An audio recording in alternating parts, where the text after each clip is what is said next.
손에 쟁기를 잡고 뒤돌아보는 자는 어떻게 해요? 하나님의 나라에 합당하지 아니한다. 손에 쟁기를 잡고 뒤돌아보지 말라 하는 제목으로 말씀을 드립니다. 오늘 본문에는 세 가지 사람이 나옵니다. 세 가지 사람 다 예수님을 따르려고 하는 사람에 대한 말씀입니다. 이 본문의 배경은 이제 예수님께서 마지막으로 예루살렘으로 올라가시는 장면입니다. 마지막 6월절 마지막 6월절에 예수님께서는 십자가를 지기 위하여 올라가시는 겁니다. 그러나 많은 사람들이 예수님의 마음을 알지 못합니다. 그들은 예수님께서 행하신 기적과 능력과 하나님의 나라의 일을 맛보았습니다. 그래서 이제 예루살렘으로 예수님이 올라가시면 하나님의 나라의 일을 회복할 것이다. 다시 말해서 이스라엘 왕국이 회복되어서 마침내 옛날의 찬란한 영화를 찾을 것이다.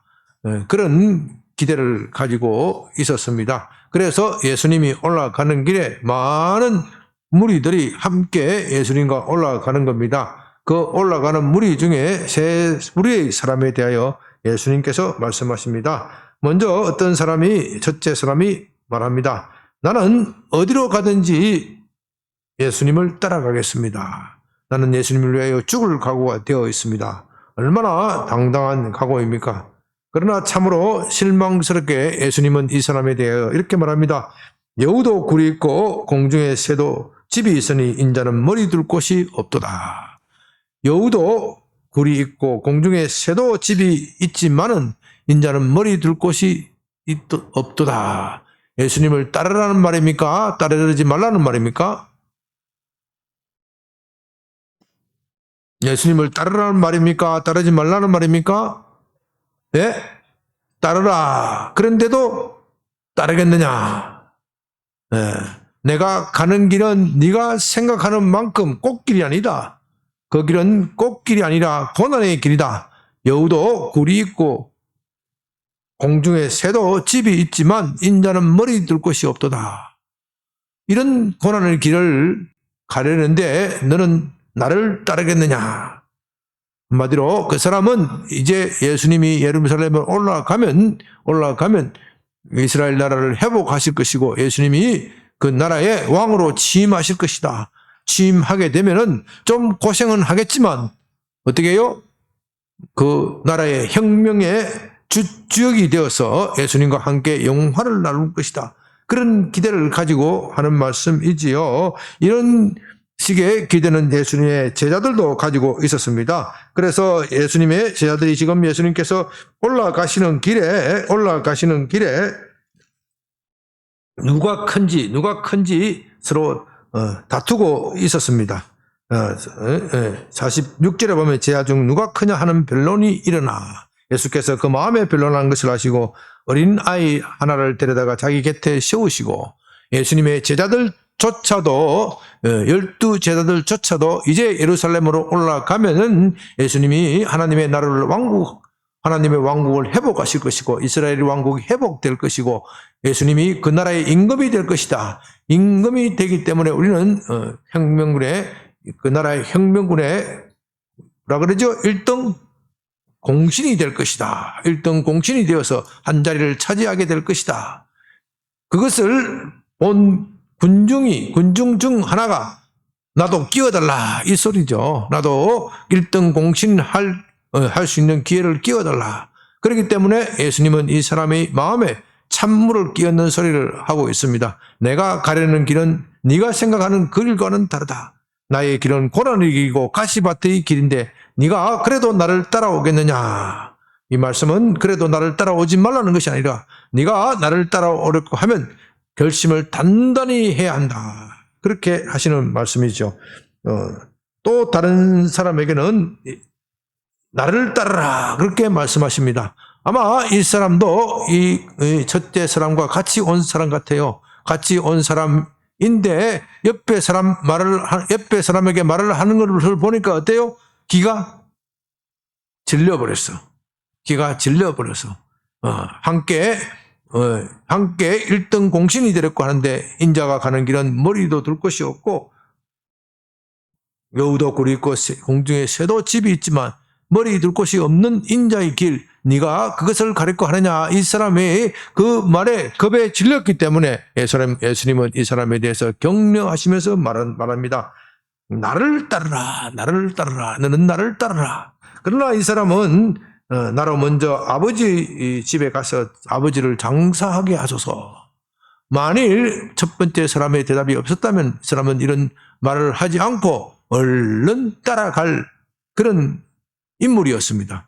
그러나 첫 번째 사람에게 예수님이 하신 말씀이 너무나도 쌀쌀하고 냉랭했기 때문에 야, 이거 다시 생각해 봐야 되겠다. 아버지 집에 아버지가 지금 가만히 생각해 보니까 어떻게 돼요? 아버지가 지금 오늘 내일 하신다. 목숨이 경각간에 달린 것이 이제야 생각이 나서 아버지 집에 가서 아버지의 마지막 임종을 내가 보게 하소서. 그리고 나서 내가 예수님을 따르겠습니다. 그러고 나면 어떻게 돼요? 예수님이 진짜 왕으로 취임하는지 안 하는지 그때 가서 알 것이니까 당신이 왕으로 취임하면 내가 그때 가서 열심히 봉사하겠습니다. 그러나 예수님께서 냉정하게 말씀하십니다. 죽은 자들로 자기의 죽은 자들을 장사하게 하고 는 가서 하나님의 나라를 전파하라. 이처럼 두 마음을 품어서는 안 된다. 전적으로 주님을 따르라는 겁니다. 또 다른 사람이 이르되 주여 내가 주를 따르겠습니다마는 나로 먼저 내 가족을 작별하게 하소서. 이 사람은 첫 번째, 두 번째 사람보다는 훨씬 낫습니다. 그러나 내가 이 두 사람이 하시는 말씀을 보니 이 두 사람에게 하시는 말씀을 보니 그것이 고난의 길인 줄 알지만은 내가 주님을 따르겠습니다. 다만 나로 하여금 작별하게 하소서. 내가 지금 죽으러 가는 길이니까 마지막 가족에게 어떻게 해요? 작별 인사라도 하게 하소서. 그런 뜻이죠. 예수께서 이르시되 손에 쟁기를 잡고 뒤를 돌아보는 자는 하나님의 나라에 합당하지 아니하리라. 손에 쟁기를 잡고 뒤돌아보는 자는 하나님의 나라의 일에 합당하지 않다. 이렇게 말씀하시면서 그렇게 어떻게 하라는 겁니까? 이 말씀은 어떻게 하라는 겁니까? 무슨 말이에요? 주지 말고 너는 즉시 나를 따르라. 이 말이 우리에게 참 이해하기가 좀 어려운 이유는 여러분들이 손에 쟁기를 잡아봤어야지. 네? 네. 이때 이 사람들에게는 너무나도 칭수하고 익숙한 말이지만 현대인들에게는 너무나도 생소한 말입니다. 손에 쟁기를 잡아본 사람만이 이 말을 이해하는 겁니다. 쟁기를 잠깐 보여주세요. 쟁기가 뭡니까? 쟁기를 보여주세요. 이게 쟁기. 쟁기.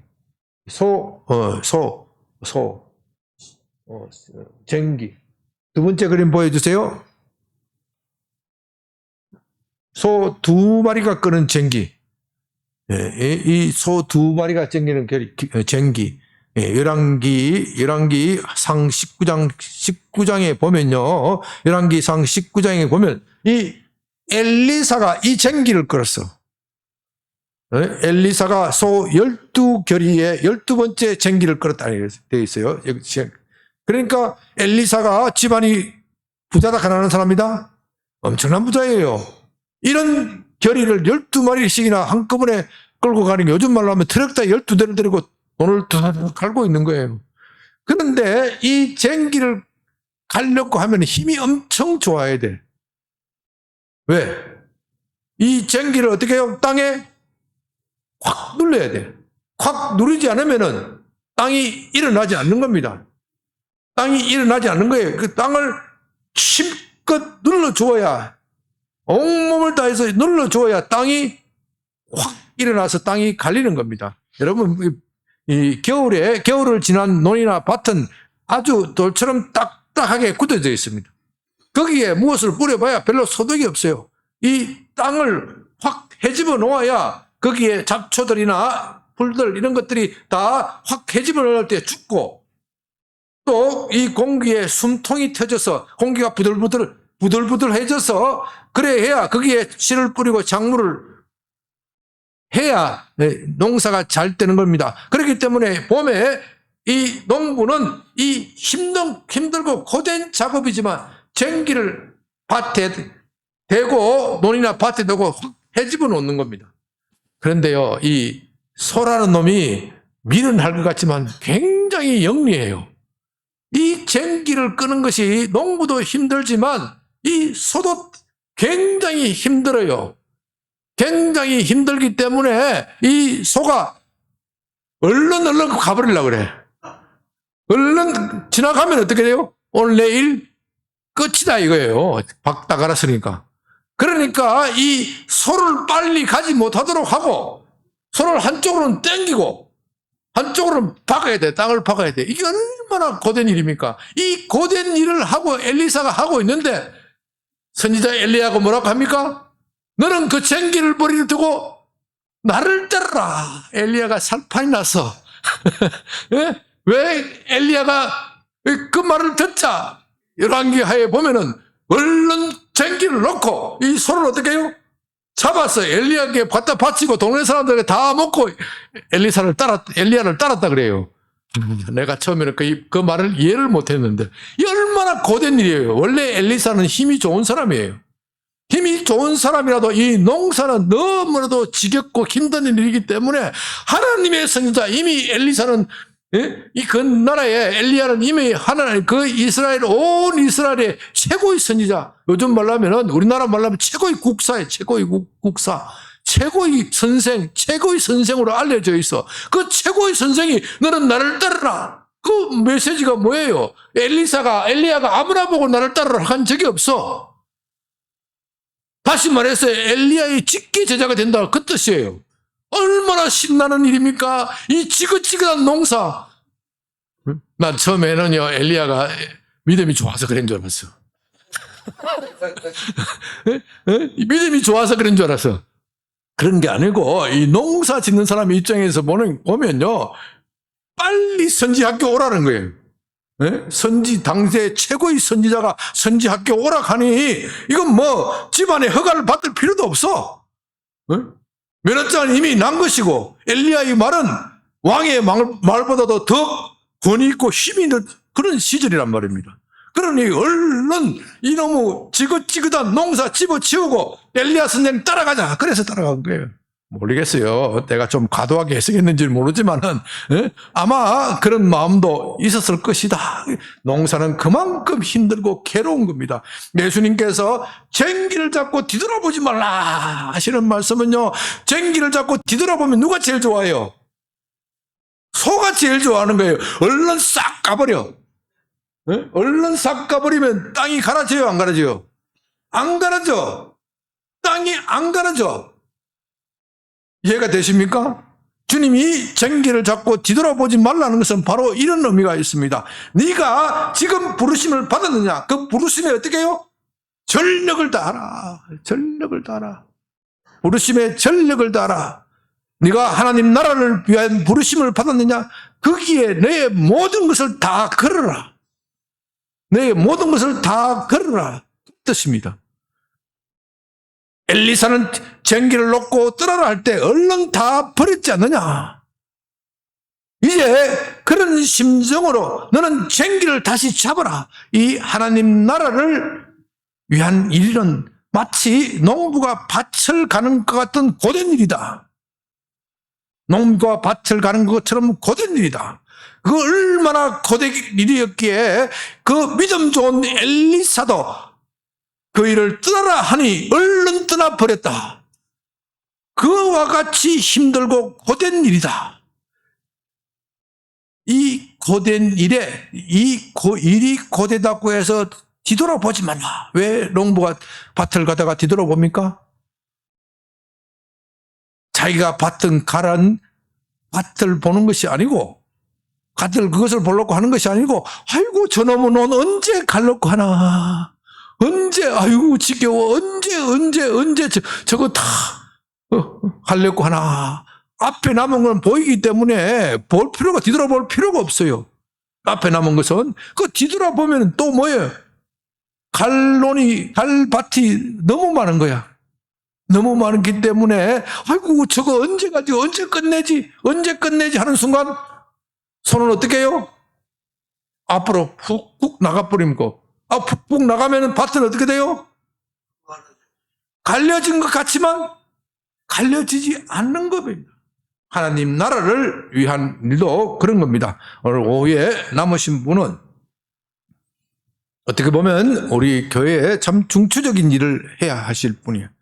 네, 목회는 저 혼자 하는 것이 아니에요. 목회는 저 혼자 하는 것이 아니고 저 혼자서 그 넓은 논을 다 가르락 하면 나보고 죽으라는 이야기지. 네, 여러분들이 우리 부교육자들과 또 여러분들이 집사나 권사 장로님들이 함께 또 순장들이 함께 논을 가는 거예요. 네, 주님의 논을 갈 때 뒤돌아보면 안 돼.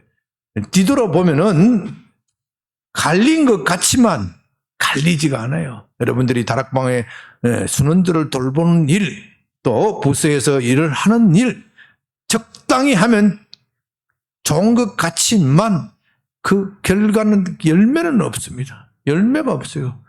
적당히 갈면 갈수록 소출은 어떻게 해요? 줄어드는 거죠. 그러나 내가 심혈을 기울여서 그 일이 고되고 땀 흘리고 힘든 일이지만 심혈을 기울여서 온 힘을 다하여 쟁기를 꽉 잡고 소를 꽉 잡고 움직일 때 밭은 확 헤집어지고 거기에 부들부들한 토양이 되어서 나중에 풍성한 열매를 맺는 겁니다. 그와 같이 여러분들이 다락방을 위해서 수고하는 것, 여러분이 부서를 위해서 수고하는 것, 우리 주일학교 선생님은 주일학교 어린이를 위하여 수고하는 것, 여기에 이 수고에 전력을 다해야 열매를 맺는 겁니다. 적당히 시간 때우기를 한다면요, 적당히 시간 때우기를 한다 그러면 우리가 무슨 열매를 기대할 수 있겠습니까? 사랑하는 여러분, 오늘 금년 여름은 정말 무덥고 힘들고 고생스럽습니다. 그러나 오전에도 제가 말씀드린 바와 같이 이 무덥고 고생스러운 시기 끝에는 하나님이 우리 대한민국에 이 세계에 하려는 위대한 일이 있습니다. 위대한 계획이 있습니다. 지난 3년간 우리는 코로나 때문에 엄청난 고난을 겪고 지금은 인류의 기상 이변 때문에 엄청난 고난을 겪고 있습니다. 북미와 중동, 유럽, 심지어 이란 같은 데는 50도, 체감 온도는 60도가 넘는 그런 일까지도 있고, 정말 우리가 알 수도 없는 정말 예측하지도 못한 기후 변화가 일어나고 있습니다. 그래서 북극 계획 빙하가 녹고 정말 이렇게 되겠느냐? 정말 기후 변화 때문에 인간의 문명이 망하는 것이 아니냐? 그런 참 절박한 소리도 나옵니다. 우리는 그 이유에 대하여 여러 가지 과학적으로 설명할 수 있습니다. 또 그 설명이 충분한지 안 한지 또 우리가 그것을 다 알 수도 없습니다. 과학자들은 자기의 지혜에 따라서 과학적으로 설명하려고 할 것입니다. 그러나 우리 믿는 사람들은 그런 과학적인 지식을 초월하여 영적으로 읽을 수 있는 지식이 있어야 합니다. 이 모든 것은 하나님의 예수님께서 말씀하신 대로 재난의 시작이고 또 재난의 시작은 곧 은혜의 시작입니다. 하나님은 재난과 동시에 은혜를 베푸시는 하나님이십니다.